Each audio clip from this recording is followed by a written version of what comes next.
निराकार की उपासना का संदेश पर बहुत ही गहरा चिंतन किया और श्री किशोरी जी ने गोपियों से कहा, सखी मुझे ऐसा लगता है कि निराकार ब्रह्म का चिंतन के नाते मनमोहन ने हमसे अपना रूप मांगा है, अर्थात हम उनका रूप, जो उनके रूप का ध्यान करती हैं, जिसे ब्रज में रहते समय हमने उनका पूरे अच्छे से पी लिया था और उस रूप के बिना वहाँ मथुरा में वे अरूप या निराकार हो गए हैं, ऐसा हमें लगता है। ये व्यंग्य भी है और ये सच्चाई भी है, अध्यात्म की गहरी सच्चाई है। आप समझ लो, जब हम किसी का बहुत ही गहरे से चिंतन करते हैं, बहुत ही गहरा चिंतन करते हैं, तो जिस व्यक्ति का चिंतन करते हैं वह भी बेचैन हो जाता है। और गीता जी में भगवान ने सिद्धांत दिया है कि सारी आत्माएं धागे में जैसे मोती पिरोए हुए हैं, ऐसे सब मुझसे जुड़ी हुई है। तो उस धागे के कारण, वही एक धागा सॉफ्टवेयर है, उसके कारण वह व्यक्ति भी हमेशा बेचैन हो जाता है। और कई बार आपने देखा होगा कि दो लोग आपस में बहुत प्रेम करते हैं, पति पत्नी, तो आपस में वो भाई बहन जैसे लगने लगते हैं। तो ये सिद्धांत मेडिकल साइंस से भी सेट बैठ रहा है। श्री किशोरी जी कह रही हैं कि हमने मनमोहन का बहुत ही ज़्यादा रूप पिया था, अब वो वहाँ मथुरा, और अभी तक लगातार हम पी रही हैं, तो ऐसा लगता है कि श्री कृष्ण वहाँ अरूप हो गए हैं, अर्थात निराकार हो गए हैं। तो हे भ्रमर, मेरे मन तथा नेत्रों को तो वे धूप में ही, अर्थात दिन दहाड़े ही झपट कर ले गए थे, पर इतना होने पर भी हे उद्धव, मानो हाथ में छाछ लेकर तुम उस रूप को लेने के लिए भेजा है। सुनो, वे श्याम सुंदर जी अपना कार्य समार कर हमें मर जाने के लिए योग रूपी कुएं में धकेलना चाहते हैं। ये उनकी न्यायचित बात नहीं है। ये तो बहुत बड़ा भेदभाव है। न्यायचित तो जब होता तो कि वह भी वहाँ अकेले रहते, लेकिन वह तो कुब्जा के साथ हैं और हमें कुएं में धकेलना चाहते हैं। श्री गोपियों ने निराकार ब्रह्म को कुएं में धकेलना बताया गया है कि जहाँ अंधेरे के सिवा कुछ हाथ नहीं आता।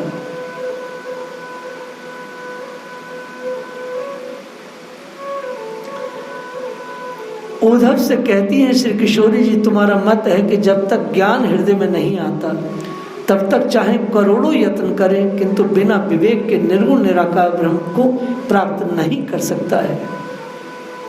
मैंने भी सारे संसार को देख लिया है, बिना ज्ञान के वह संसार स्वप्न की भांति भ्रमात्मक है। बात तो बिल्कुल पक्की है।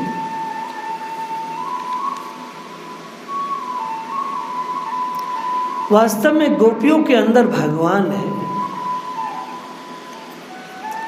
हम सबके अंदर भगवान है, लेकिन श्री गोपियां उनसे संपर्क नहीं करना चाहती हैं। श्री गोपियां उनसे संपर्क नहीं करना चाहती, उन्हें देखना नहीं चाहती है। वह आंख बंद ही नहीं करना चाहती हैं। वो आंख बंद करें तो भगवान दिख जाए, वह तो खुली आंखों से, जो भगवान मथुरा गए थे उनके सामने, वह तो उन भगवान के पीछे पड़ी है, सो दुखी है, इसलिए वो दुखी है। श्री गोपियां समझती हैं निर्गुण की उपासना कठिन है, इसलिए गोपियां निर्गुण की उपासना को विष कह रही हैं।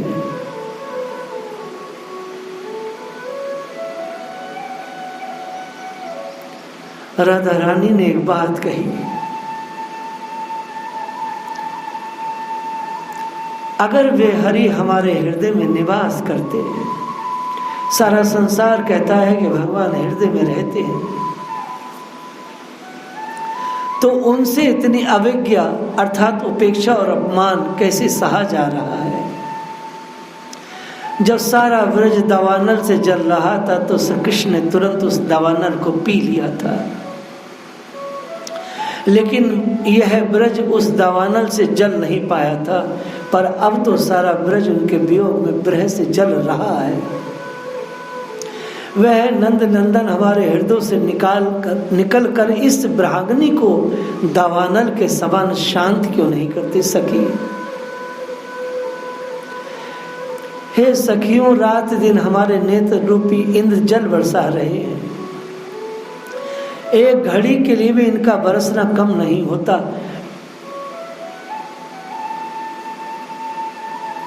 क्यों श्री कृष्ण ऐसा अपमान और ऐसी उपेक्षा हमारे कर रहे हैं?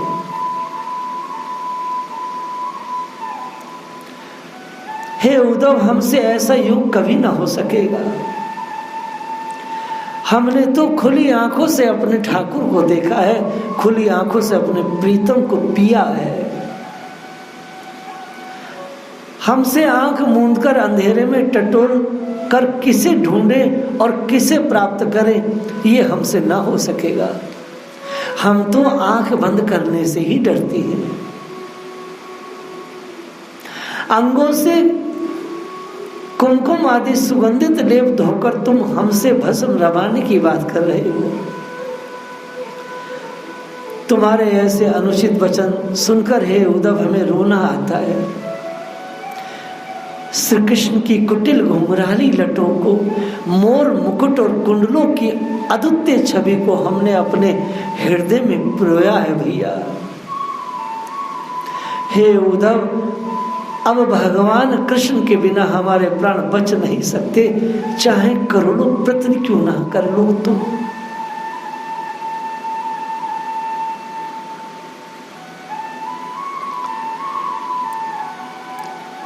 श्री गोपियां कहती है उद्धव, हम एक शर्त पर तुम्हारी बात मान सकती है।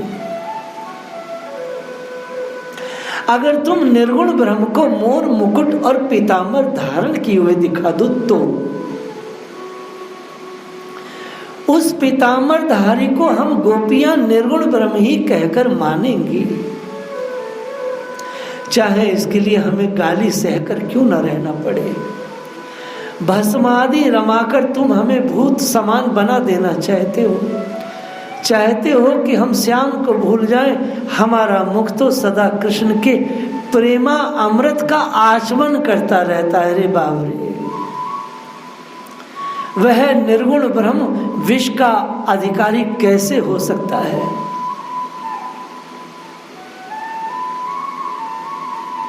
श्री गोपियों ने निर्गुण ब्रह्म को विष के जैसा कहा है।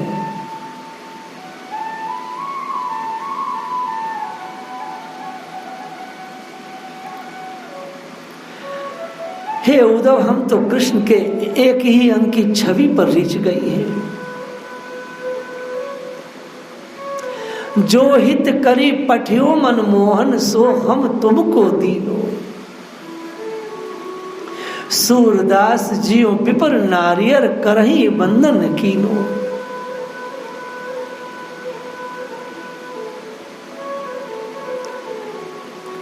अरे बाबरे, तुम अपने योग का भली प्रकार ध्यान रखना, कहीं भूल न जाना। राधा रानी ने कहा तुम कहीं भूल मत जाना हमें योग सिखाते सिखाते। तेरे योग के साथ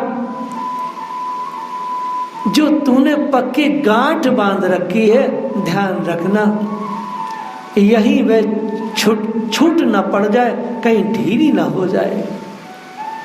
क्योंकि यदि गांठ ढीली पड़ गई तो खुलने के कारण तेरा ये जो योग है, भोग है, कहीं गिरा ना पड़े और कहीं बात को तुमको पछताना ना पड़े। हे मधुकर, वैसे तुम्हारा योग ऐसा अनुपम है कि इसके मर्म को तुम्हारे सिवाय और कोई नहीं जानता है।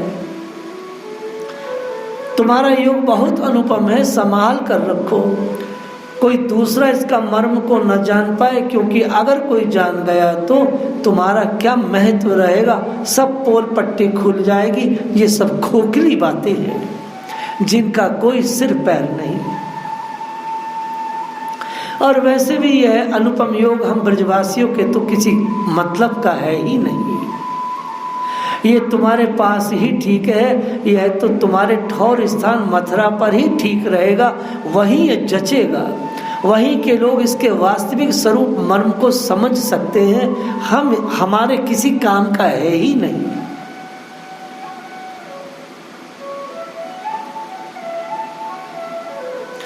योग और निर्गुण ब्रह्म ज्ञान के स्थान पर प्रेम, हम ये सब नहीं लेंगे। हम तो प्रेम की उपासना करती हैं, हम तो प्रेम योगिन है।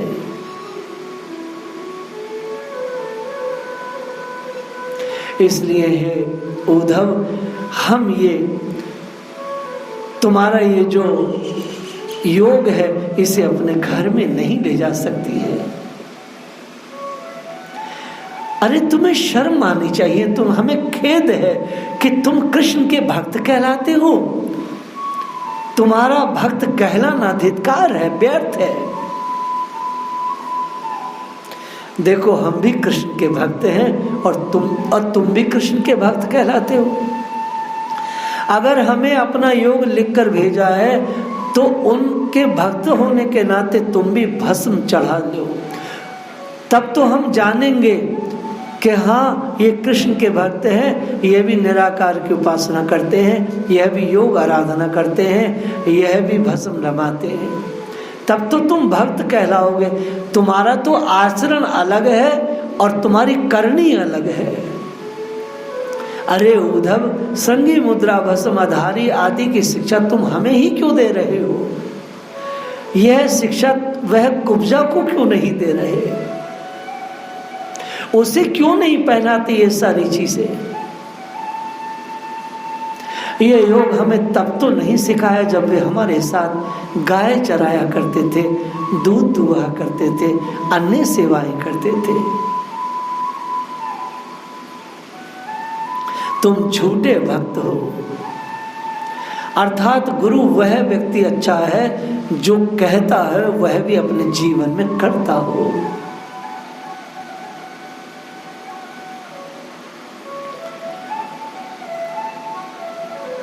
श्री गोपियों ने ज्ञान मार्ग का बहुत खंडन किया। ज्ञान मार्ग को गोपियों ने कभी भी उसका अनुगमन नहीं किया। वह तो प्रेम मार्ग की प्रशंसा करती हैं और प्रेम मार्ग की ही अनुयायी हैं और सारा संसार प्रेम से ही चलता है। ज्ञान से न घर चल सकता है, न गृहस्थी चल सकती है। ज्ञान से न कोई व्यापार चल सकता है, न राजकाज चल सकता है। संसार में किसी पशु को भी यदि चलाना है तो उसको भी प्रेम से ही हम चला सकते हैं। प्रेम के बिना कुछ भी संसार में चल नहीं सकता।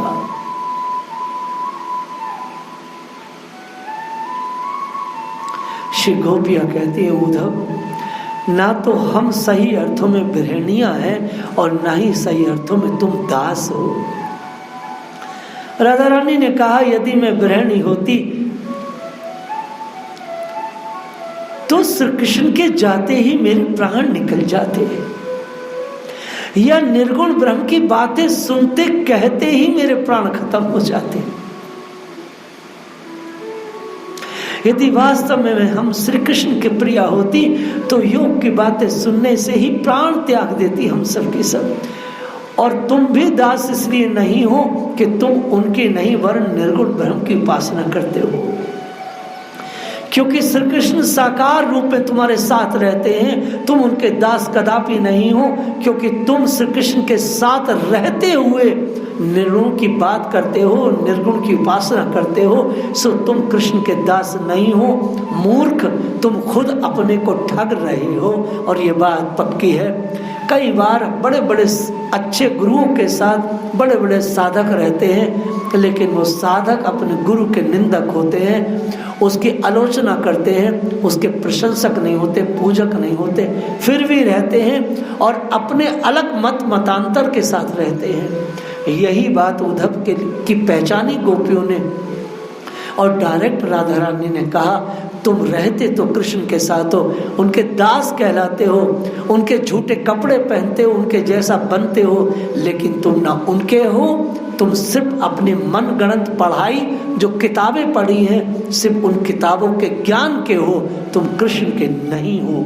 राधा रानी स्पष्ट पहचान गई उद्धव की बीमारी को। ये बात सच्ची है। हम गुरु बनाते हैं लेकिन हम गुरु के कभी होते नहीं हैं। हम अपने सड़े गले ज्ञान के ही होते हैं, अपने परिवार के, कुटुंब के होते हैं, समाज के होते हैं, लेकिन गुरु के नहीं होते हैं। यही चीज उद्धव की है। उद्धव दिन रात भगवान के साथ रहते हैं लेकिन भगवान के वो नहीं थे। वह अपनी ही पढ़ाई के थे, वह अपनी ही ज्ञान के थे। इसलिए राधा रानी ने कहा तुम भगवान के दास कदापि नहीं हो। हम सच्ची गृहिणी तो नहीं है, सच्ची गृहिणी तो मछली है जो जल से बिछुड़ते ही जीने की आशा छोड़ देती है और मर जाती है। सच्चा सेवक चातक होता है जो बादल द्वारा जल की एक बूंद भी न दिए जाने पर प्यास को सहन कर लेता है और कई बार मर भी जाता है, किंतु उसके प्रति अपने दास भाव को नहीं छोड़ता। कीचड़ में उत्पन्न होने वाले कीड़े तो कमल में विचरण करते हैं, किंतु विधाता ने जल को निराश बना दिया। अर्थात कमल जल में रहकर भी जल से निर्लिप्त रहता है। कमल रवि को दोस्त तो मानता ही नहीं, वरन उसके उदय होने पर स्वयं भी खिल जाता है, लेकिन शशि से उदास हो जाता है, अर्थात बंद हो जाता है। अरे उद्धव, तू भगवान का दास नहीं है। इसी प्रकार वे राजीव लोचन कृष्ण रवि ज्ञान का प्रतीक, ज्ञान मार्ग, निर्गुण ब्रह्म को उपदेश हम गोपियों को देते हुए संकोच दोष नहीं कर रहे हैं, पर हमारे प्रेम अमृत में प्रेम शशि को देखकर उदास हो रहे हैं। ऐसा क्यों है?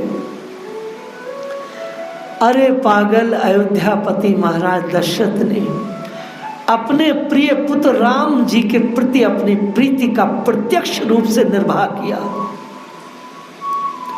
उनके बन जाते ही अपने प्राण त्याग दिए। सूर्य जी ने कहा है कि इसी प्रकार हमने तो संसार द्वारा जाने वाली निंदा की श्याम सुंदर जी के लिए अपना प्रेम व्रत दृढ़ बनाया हुआ है, अर्थात हे उद्धव, हम इससे नहीं हटने वाले, हम कभी नहीं हटेंगे।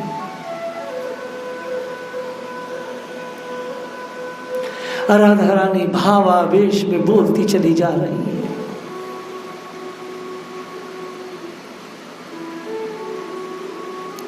अरे बाबरे, तू कैसा प्रवीण और चतुर है, तीनों लोकी की महिमा को जानता है, किंतु हम अबलाओं के लिए अज्ञानी बना हुआ है। अरे भंवरे, नारियों के लिए योग साधना शास्त्रों के द्वारा निषेध है।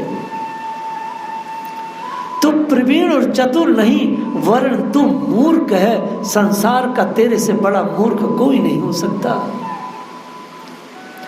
जिन केसों में हमने सोने के कटोरे में सुगंधित तेल भर भर कर लगाया है, उन केसों को तुम भस्म क्यों चढ़ाना चाहते हो? ये तो प्रेम नहीं, ये तो होली का खेल हो गया, जिसमें होलिका की भस्म को शरीर में, बालों में लगा दिया जाता है। जिन केसों की सुंदर बेड़ी गूंथ कर उन्हें अपने ही हाथों से सजाया हो, उनके जटाजूट बनाकर क्या अच्छा होगा? ये बात अष्ट सखियों में रंग देवी जी ने कही है। रंग देवी जी ने कहा, अरे यह तो बता, ऐसी अनहोनी और अनीति की बात तुम जैसे प्रवीण से कही कैसे जा रही है?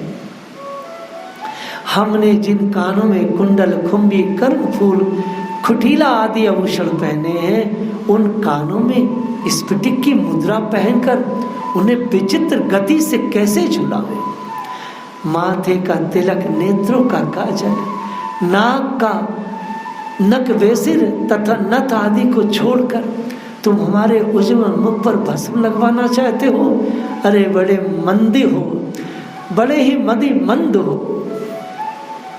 हमने जिस मुख से मधुर ध्वनि से सुभाषित प्रेम गीत गाए हैं, और हास विलास किया है, उसी मुख को मौन करके, उद्धव श्वास से बंद करके किस प्रकार जिया जा सकता है पागल। जिस कंठ में हमने सुंदर माला मोती हीरा अपार रत्नों के हार पहने, उसी कंठ को बांधने के लिए तुम संगी तथा अन्य योग सम्मत श्रृंगार बना रहे हो। जिस शरीर पर हमने झीनी कछुकी झीनी साड़ी पहनी है, शरद चंद्र स्वच्छंदता से लगाया है, तुम उस सुंदर शरीर पर एक कंथा गोदड़ी पहनने को कहते हो। तुम्हें शर्म आनी चाहिए। अरे मति मंद, तुम्हारे मन में ये भावना ही कैसे आई? अब तुम यहां से उठो, हम तुम्हारे पांव पड़ती हैं।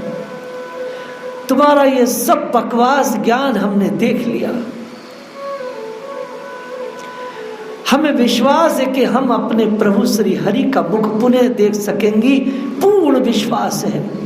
हमारे कृष्ण चिरंजीवी हैं, हम उनसे निश्चित इसी शरीर से मिलेंगी और बहुत जल्दी मिलेंगी। अब तुम्हें हम सहन नहीं कर पा रही हैं, अब तुरंत तुम यहां से जाओ। किशोरी जी के तन और मन की मांगों को हमेशा भगवान कृष्ण ने हर पल पग पग पर पूर्ण किया था, जब तक भगवान ब्रज में रहे। रंग देवी जी का जो प्रवचन था, उस प्रवचन को सुनकर उद्धव डर गए। वास्तव में ये एक निष्ठा है।